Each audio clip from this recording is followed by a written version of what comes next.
to waɗannan abubuwa duka in aka kalle su ta musulunci za a ga shi musulunci kada ranka da hannu game da wannan. To me yasa aka hana aje kare a cikin gida? Kare yana cizo, yana haushi, kuma yana ɗauke da bacteria da suke da hatsari ga ɗan adam.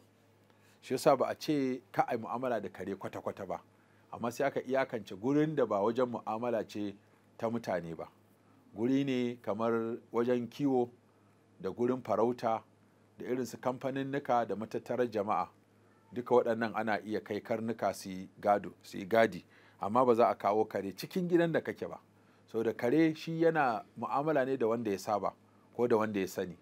Idan kare bai san ka ba ko babarka ce ta zo in bai san ta ba, to fa zai yi mata haushi.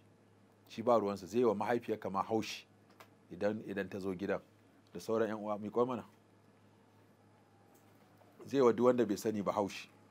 To wannan yasa dole sai an yi la'akari da hukuncin waɗannan abubuwan, kuma an kalle su kallo a tsanake, an kuma ba su ƙimar da ya kamata.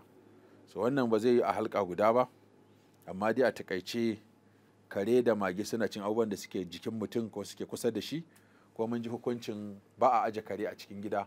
Don wasu sun ta aiko da tambaya satin da ya wuce akan maganan suna son su aje kare a cikin gidajen saboda security da daddare, ko su ce a za mu ɗaure shi da daddare mu sake shi, da rana mu ɗaure shi, amma da daddare mu sake shi saboda haushinsa yana taimaka mana mu san barayi sun zo.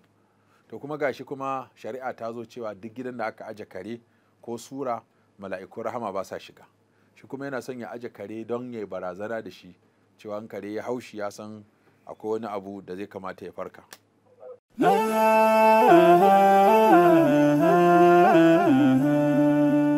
Haske mai ne ga gidan kowa Afirka TV. TV3 tafarkin